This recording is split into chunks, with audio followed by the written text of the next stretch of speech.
할렐루야, 주님을 찬양합니다. 지난 3주간 마지막 계시록 시대 핵심 메시지 시리즈를 소개했고 앞으로도 계속 하겠지만 오늘부터는 교회 회복에 관한 주제로 현저하게 다르게 하라 시리즈로 은혜를 나누고자 합니다. 수년 전에 하나님께서 현저하게 다르게 하라 말씀하셨습니다.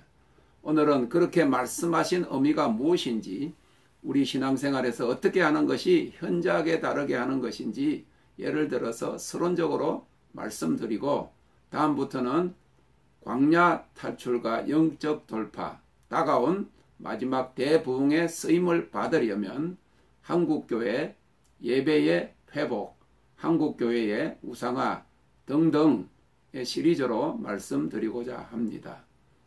좀 짧은 그런 주제별로 말씀을 나누고자 하는 것입니다. 수년 전 새벽 꿈에 하나님께서 길게 거의 30분간 말씀하셔서 다 기억하지는 못했지만은 그중 뚜렷이 기억되는 것은 현저하게 다르게 하라 하신 것입니다. 오늘은 그 현저하게 다르게 하라 첫 번째로 고정관념 탈피입니다.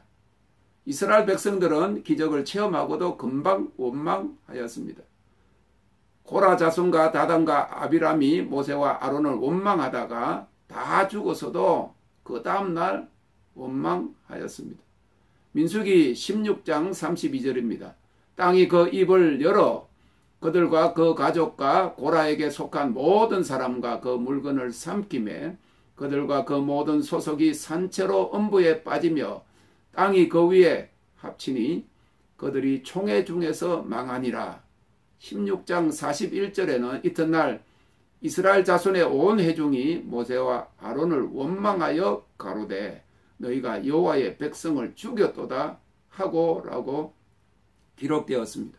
광야의 이스라엘 백성들은 많은 기적을 체험한 후에도 사람들이 땅에 또 삼켜지는 심판을 보고서도 그 다음날 원망하였다고 말씀하시면서 너는 현저하게 다르게 해라.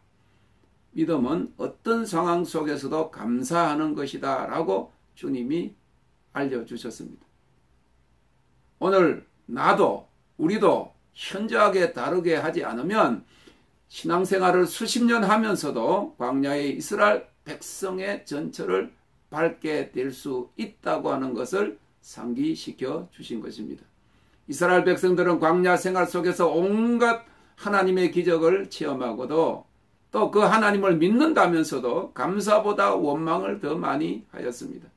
광야의 원리적인 의미는 두 마음을 품었다입니다. 요한복음 14장 1절에 주님은 너희는 마음에 근심하지 말라 하나님을 믿으니 또 나를 믿어라 말씀하셨습니다.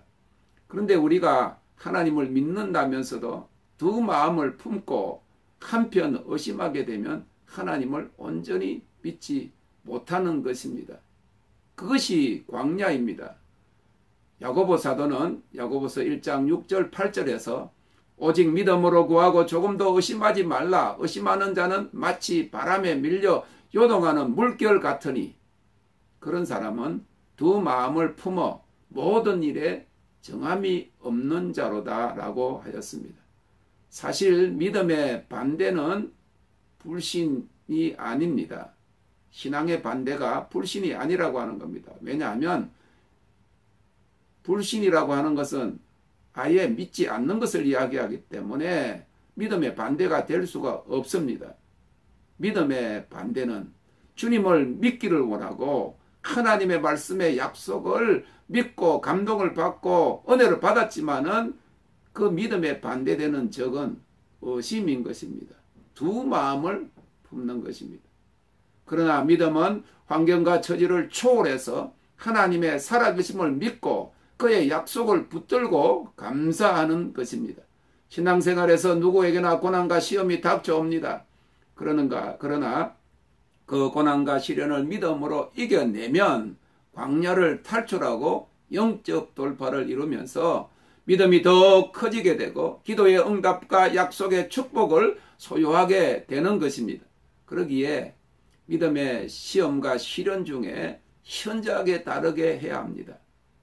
불평과 원망 대신에 감사와 찬송해야 할 이유를 알기 때문인 것입니다. 만약에 시험이 없다고 하면 시험할 가치가 없는 것이 되어버립니다. 시험을 통해서, 실험을 통해서, 많은 테스트를 통해서 좋은 제품이 나온 것과 마찬가지입니다. 우리가 감당할 수 없는 시련과 그 광야의 고난 속에서 그러나 위의 것을 찾고 살아계신 하나님 그리고 그의 약속을 믿는 자에게는 반드시 우리의 생각을 넘어서는 하나님의 축복과 그 열매의 약속을 소유하게 되는 것입니다. 야고보서 1장 12절에 시험을 참는 자는 복이 있도다. 이것에 옳다 인정하심을 받은 후에 주께서 자기를 사랑하는 자들에게 약속하신 생명의 면류관을 얻을 것임이라고 했습니다. 그러면 어떻게 광야를 돌파하고 신앙생활의 성장을 이루고 약속의 축복을 소유할 수 있습니까? 그중 하나는 우리가 가지고 있는 고정관념을 탈피하는 것입니다. 생각에서도 그렇고 행동에서도 탈피해야 합니다. 진전이 없고 결과가 없는 것을 계속 반복하는 일을 멈추고 현저하게 다르게 해야 합니다. 신앙생활에서 고정관념은 성숙과 진전의 걸림돌이 됩니다. 흐르지 않는 물은 썩듯이 고정관념은 결국 전통과 종교의 영이 되어서 하나님의 역사를 가로막는 역할을 한다는 사실을 많은 사람들이 간과하고 있습니다. 우리는 하나님의 은혜로 새로운 피조물이 되었습니다. 새 일을 행하시는 하나님이십니다. 하나님은 새하늘과 새 땅을 가져오십니다. 우리는 이 새하늘과 새 땅을 바라보아야 합니다. 궁극적으로 우리는 새하늘과 새 땅에 살 백성입니다. 그러므로 영적으로 늘 새롭게 생각하고 새로운 것을 받아들일 수 있도록 열려 있어야 하는 것입니다. 지금은 마지막 때입니다. 계시록 시대입니다.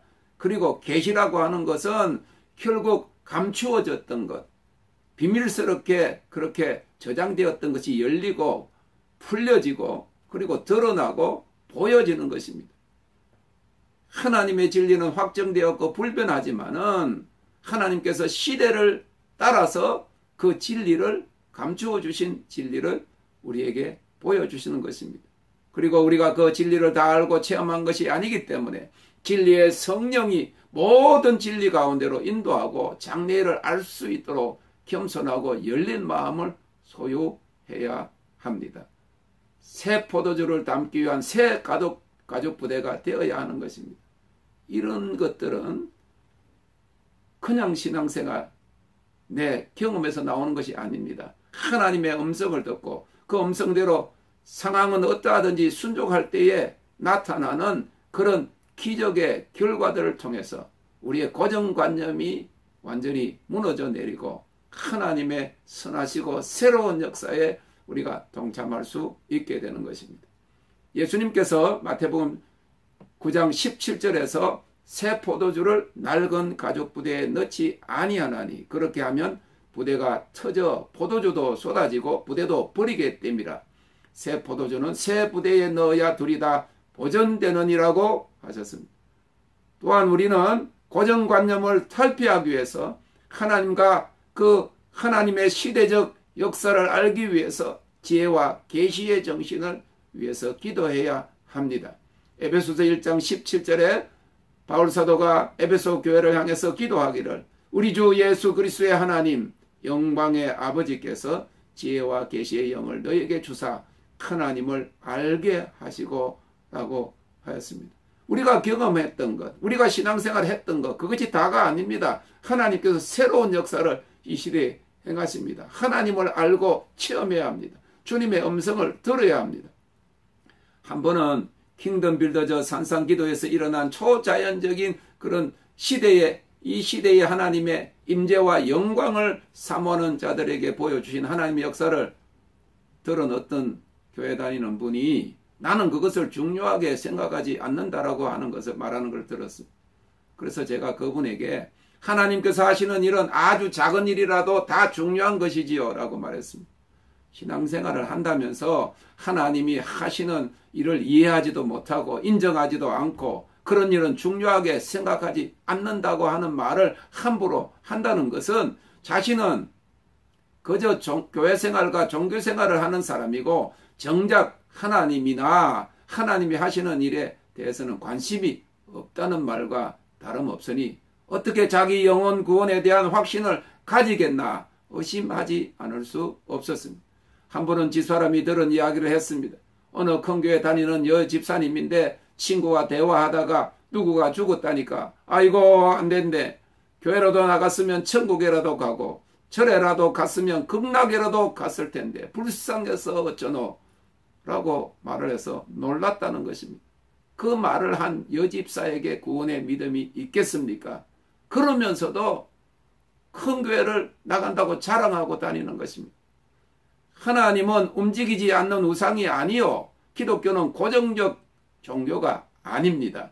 하나님은 살아서 오늘도 새 일을 행하시며 움직이고 일하시는 하나님이십니다.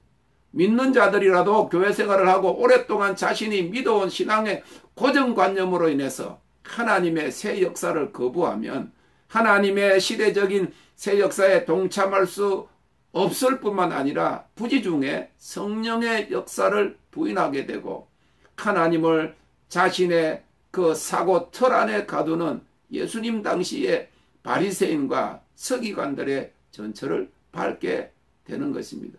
바리새인들과 서기관들과 제사장들이 뭐라고 말씀했습니까? 나사렛에서 어떻게 선한 것이 나오겠느냐? 그것이 고정관념인 것입니다. 하나님은 우리의 동의를 구하고 새 일을 행하시는 하나님이 아니십니다. 우리가 현저하게 다르게 생각하고 현저하게 다르게 해야 합니다. 우리의 고정관념을 깨고 하나님이 원하시는 방법으로 현저하게 다르게 할 때 이전에 체험치 못한 역사와 믿음의 기적을 체험할 수 있을 것입니다. 지금은 계시록이 열리는 시대입니다. 아포칼립스입니다. 휘장이 젖혀지는 것입니다. 하나님의 영광의 영역이 우리에게 지금 다가오고 있습니다. 성령의 기름 부으심의 막이 내리고 이제 영광의 막이 전혀 새로운 막이 열리는 것입니다. 그래서 우리가 그동안에 가지고 있던 그런 신앙생활의 고정관념이나 내 체험 위주의 거기에 하나님의 역사를 가두는 이런 우를 범하지 않고 하나님은 새로운 역사를 행하시는 하나님. 그 하나님이 하시는 모든 일에 내가 깨어있고 알게 되고 보고 듣고 그 하나님의 역사에 동참하기를 원하는 마음을 가져야 합니다. 그것은 하나님께서 이사야 선지자를 통해서 말씀하신 것처럼 마지막 때에 하나님의 새 역사에 동참하는 일입니다. 이사야서 43장 18절 19절에 너희는 이전 일을 기억하지 말며 옛적 일을 생각하지 말라. 보라 내가 새 일을 행하리니 이제 나타낼 것이라 말씀하셨습니다. 아멘. 감사합니다. Thank you, Lord.